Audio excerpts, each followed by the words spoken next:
William Shakespeare created one of his most famous and peculiar plays at the end of his illustrious career. The Tempest tells the story of unforgettable islands, a shipwreck, and the will to survive. A devastating real-life shipwreck that engulfed England a few years earlier served as the inspiration for this tragic screenplay, one that many people today fail to recognize. Shakespeare even used a survivor's graphic description of the horrific incident. This play is the authentic account of the English ship Sea Venture, which sailed to save the struggling Jamestown colony. A fierce storm completely derailed it, and the ship ended up in an even worse place than it had started. A fresh charter was granted to the Virginia Company of London by King James I on May 23, 1609, officially endorsing a third supply trip to Jamestown, England's first American colony.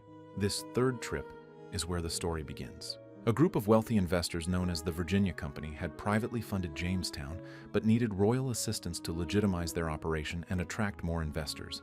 The investors wanted to cash in on gold and tobacco, two of the New World's most valuable resources, while King James saw strategic footholds in the Americas as a way to challenge the rapidly expanding Spanish Empire and spread English influence. But things were difficult in the first 2 years, and Jamestown was dangerously close to ruin. Disease, famine, and conflict with the Powhatan tribe had devastated the village. Supplies were extremely low, even after 2 previous resupply missions.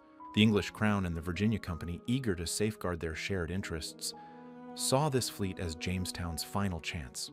With Sea Venture as the flagship and largest vessel, the Virginia Company organized the biggest fleet England had ever sent to the Americas, 9 ships, aiming to guarantee the success of this crucial expedition. The new governor of Jamestown, Sir Thomas Gates, and the seasoned Admiral Sir George Somers would lead the fleet. In addition to more than 500 settlers, the 9 ships carried equipment, animals, and enough food to sustain the colony for 1 year. The Virginia Company expected Gates's experienced leadership to stabilize and revive the troubled settlement. On June 2, 1609, the ships sailed from Plymouth, carrying much-needed supplies like food, construction materials, and guns to strengthen the colony's defenses. This resupply mission would take a risky new path, different from earlier journeys that could save weeks of travel time across the Atlantic. Previously, ships from England would head south to the Canary Islands, then west to the Caribbean, following the islands north to the mainland.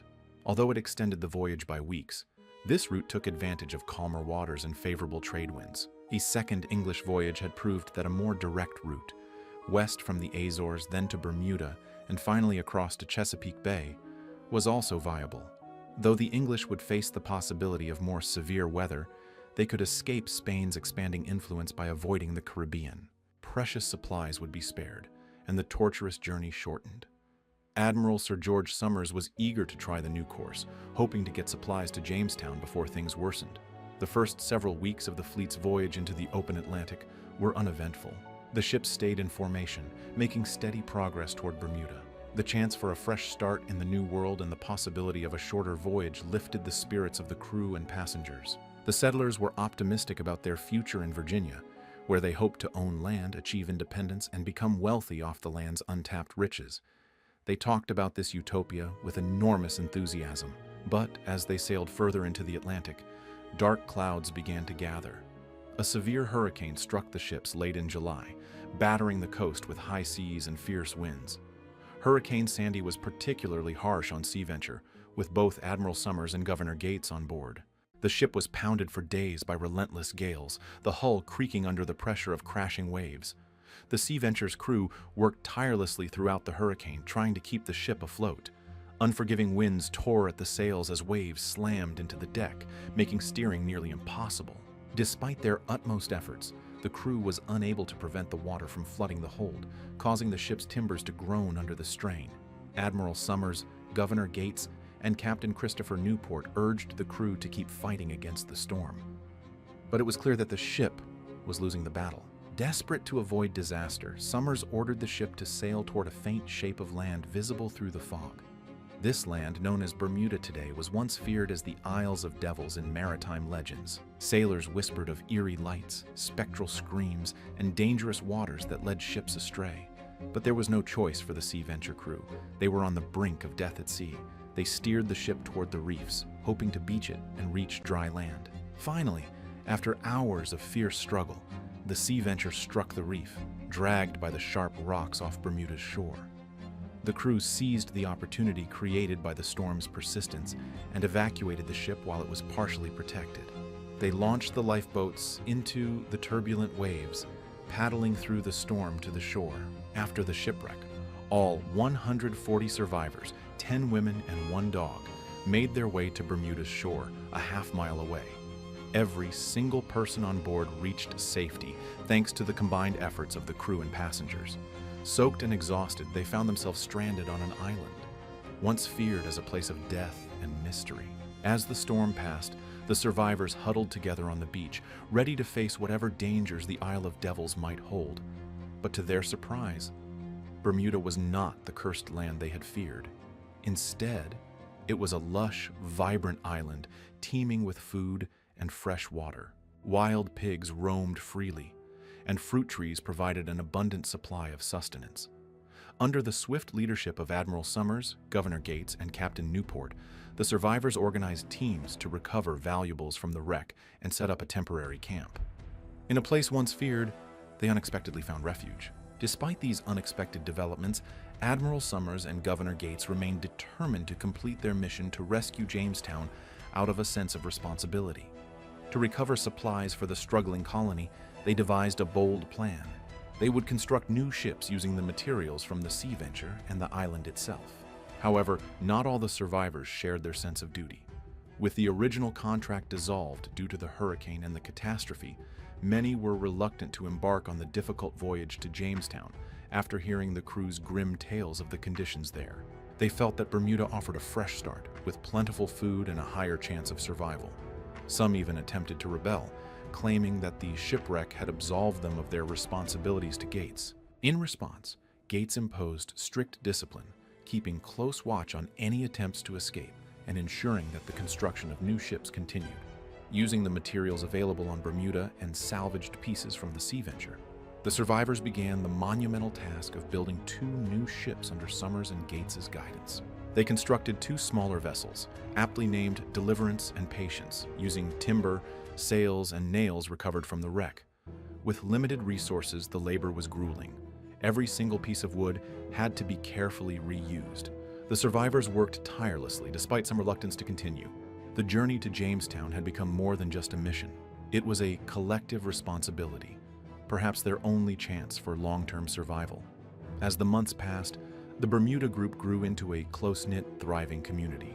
The survivors constructed a settlement with makeshift dwellings built from discarded lumber and palm fronds. Despite the unexpected challenges they faced, the group remained surprisingly healthy, thanks to the island's abundance of fruits, fish, and wild pigs likely left behind by earlier explorers. Together, the survivors grew stronger as they faced the unknown. After nearly 10 months on the island, the newly rebuilt ships, Patience and Deliverance, were finally ready to set sail. Summers and Gates led their resolute group back into the open sea, their spirits lifted by the prospect of a fresh start with replenished supplies and renewed purpose. 2 weeks later, they reached the mouth of Chesapeake Bay. Their long journey, which had lasted almost a year, was finally over, but they found Jamestown in an even worse state than they had feared. Jamestown was on the brink of collapse. There were only a few starving, desperate colonists left. 7 of the original 9 ships from the resupply mission had survived the hurricane and made it to Jamestown, though the fate of the 9th ship, the Catch, remains unknown. However, these ships had not provided relief. Their already sparse supplies and large number of sick passengers only depleted Jamestown's dwindling resources even further. Typhoid, dysentery, and yellow fever spread rapidly, killing many more. If not for the Sea Venture's vast supply of provisions, the situation would have been even worse. By the time Patience and Deliverance arrived in May 1610, nearly half of the fleet's original 7 ships had already left Jamestown. Those who returned had sent word back to England about the dire situation. Disease, famine, and misfortune had claimed most of the original settlers, and out of the initial 500 colonists, only about 60 remained alive.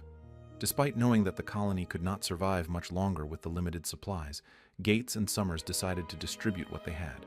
Given the urgency of the situation, Gates made the difficult decision to abandon Jamestown. On June 7, 1610, the remaining colonists sailed away from Virginia on the Deliverance, Patience, and Discovery. But just before they could leave, they encountered another English fleet commanded by Lord de la Warr near the mouth of the James River. The Virginia Company had launched a fourth resupply mission after hearing about Jamestown's precarious state from the survivors of the Third Fleet. De la Warr's ships brought fresh supplies, new settlers, and orders to revitalize the colony. Upon his prompt arrival, de la Warr's leadership convinced Gates to reverse the evacuation. The colony was saved from abandonment at the last moment. This pivotal moment marked the turning point in the colony's survival and secured England's first foothold in the New World. Jamestown's legacy became a symbol of perseverance, adaptation, and the unyielding human spirit. Just as Shakespeare immortalized the Sea Venture's trials in the Tempest, generations would remember Jamestown's story. I appreciate you watching this episode of Reality Threads. If you enjoyed it, give us a thumbs up and subscribe for more thrilling survival stories. I look forward to seeing you in the next one.